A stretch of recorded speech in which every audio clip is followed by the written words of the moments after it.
La nouvelle de la disparition du Premier ministre Amadou Gon Coulibaly continue de susciter la compassion des Ivoiriens dans toute leur diversité. Le pays salue la mémoire du digne fils, sa loyauté, ses œuvres et son acharnement au travail. Au centre du pays, Yamoussoukro, la capitale politique, le ministre-gouverneur avait un profond respect pour ce serviteur de l'État. Ses souvenirs restent vivaces.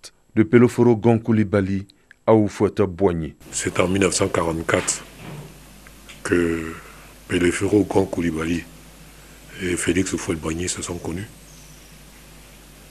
Que dans un premier temps, Peloforo Gon Coulibaly a soutenu la création du syndicat agricole africain.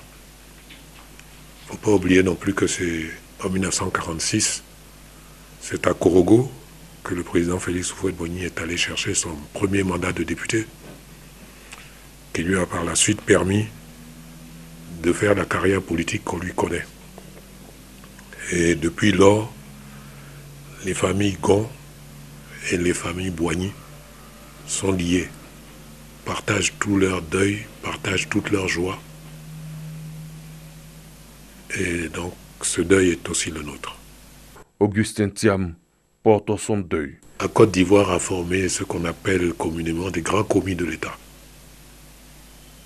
au rang desquels on peut classer le Premier ministre Amadou Gon Coulibaly, qui a aimé son pays par-dessus tout, qui a servi son pays par-dessus tout.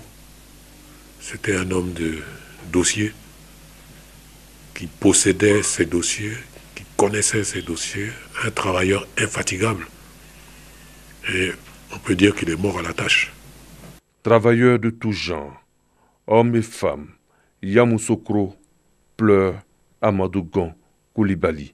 C'est vraiment difficile. Donc nous traversons vraiment une période très délicate et très dure. Toute la population est affligée. C'est vraiment triste pour le pays. Toutes mes condoléances à toute la Côte d'Ivoire, surtout au président de la République. Toutes mes condoléances, en tout cas à toute la famille, et appeler chaque cœur vraiment à tourner la face vers le Créateur. Amadou Gon Coulibaly, le Premier ministre, sera mis en terre le vendredi 17 juillet 2020 à Korogo. Le lion reposera à jamais auprès de sa noble lignée, dont le patriarche Peloforo Gon Coulibaly. La Côte d'Ivoire célèbre ce samedi 11 juillet 2020 la 34e édition de la Journée mondiale de la population. Je voudrais, à l'entame de mon propos, rendre hommage au Premier ministre Amadou Gon Coulibaly, grand homme d'État, dont la disparition vient de plonger notre pays dans la douleur et le deuil. Le thème de cette édition de la Journée mondiale de la population s'intitule, et je cite, « Focus sur la Covid-19, comment protéger la santé et les droits des femmes et des filles dans la période actuelle ». Ce thème interpelle les gouvernements et décideurs du monde sur la nécessité d'intensifier les efforts pour préserver les droits des populations les plus vulnérables. En effet, en raison des mesures de confinement et de restriction de déplacement imposées aux populations, cette crise se traduit par des pertes d'emplois, une baisse des revenus et un accroissement de la vulnérabilité des ménages. La ministre du Plan et du Développement rappelle les efforts consentis par l'État et ses partenaires pour le bien-être des populations.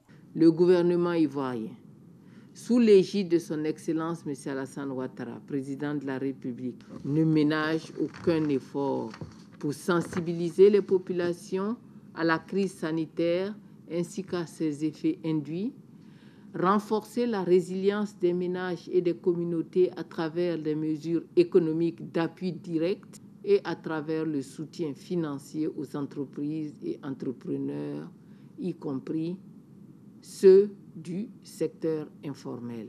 Pour ma part, je voudrais exhorter nos populations au strict respect des mesures prises par le gouvernement pour lutter contre la propagation de la COVID-19.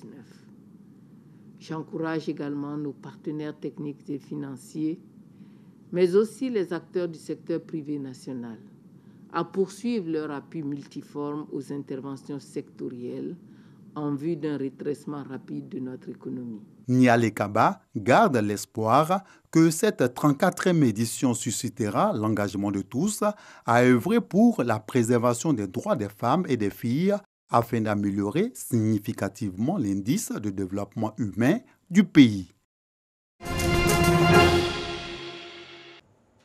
Les membres de la Jeune Chambre internationale Abidjan Prestige dressent le bilan de leurs activités pour le premier semestre de l'année 2020.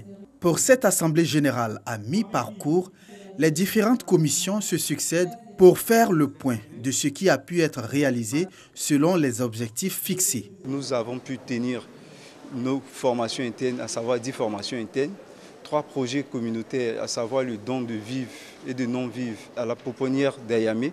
Nous avons pu également faire la sensibilisation sur les dangers de la consommation de la drogue en milieu scolaire et une sensibilisation sur la drépanocytose et la Covid dans la commune de Koumansi. En termes d'activités culturelles, nous avons pu faire une visite à Grand Bassam avec notre organisation marraine qui a été réalisée dans le mois de février 2020. Un bilan positif selon les responsables, car les objectifs sont réalisés à 98,59%.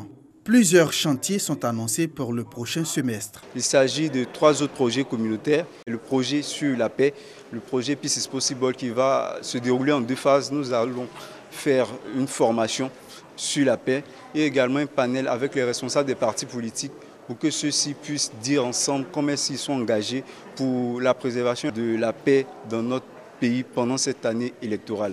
Le deuxième projet communautaire est le projet dénommé Équipement Prestige, qui est un projet qui va permettre, en tout cas au lycée technique, qui est cet établissement qui nous accueille, d'offrir des tables blanches aux élèves de cet établissement. Et le dernier projet, qui est un projet de construction d'une école maternelle à Théry, à Gagnoua. La Jeune Chambre internationale JCI est une organisation mondiale de jeunes citoyens actifs qui a pour mission d'offrir des opportunités de développement aux jeunes en leur donnant la capacité de créer des changements.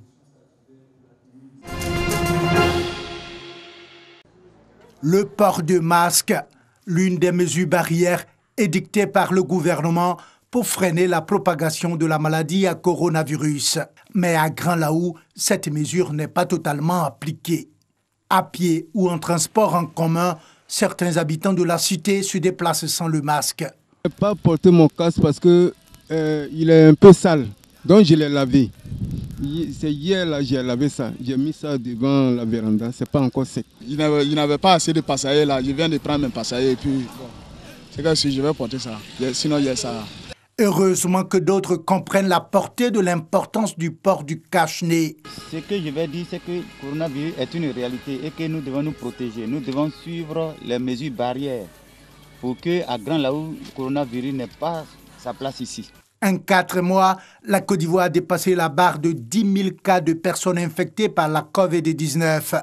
Une situation qui inquiète les autorités préfectorales, même si le département de Grand Laou n'a pas encore enregistré de cas. La population pense que la maladie est derrière nous. Non, elles savent, la maladie n'est pas derrière nous, elle est réelle, les chiffres que nous avons tous les jours l'attestent. Nous sensibilisons. En même temps que nous sensibilisons, il y a aussi la répression qui est mise en place. Ici, à Grand Laou, nous faisons tout pour que cette maladie n'entre pas ici, elle n'entrera pas ici. En attendant que les autorités politiques, administratives et coutumières conjuguent leurs efforts pour faire respecter le port de masque à Grand Laou, les taxis communaux et ruraux continuent de transporter leurs clients sans le minimum de respect des mesures barrières. Les manifestations pour demander la démission du président malien Ibrahim Boubacar Keïta ont coûté la vie à au moins un manifestant. Le bilan provisoire fait également état d'une vingtaine de blessés, dont plusieurs d'entre eux par balle. Des bâtiments administratifs ont également été pris d'assaut, comme le siège de la télévision nationale, l'ORTM, et l'Assemblée nationale. Plusieurs personnes ont donc été arrêtées. Issa Kaoudjim, l'un des leaders du mouvement de l'imam Mahmoud Diko, a été arrêté vendredi soir selon le M5, le mouvement du 5 juin. Son organisation avait appelé à la désobéissance civile, une réponse aux propositions du chef de l'État cette semaine pour sortir de la crise politique.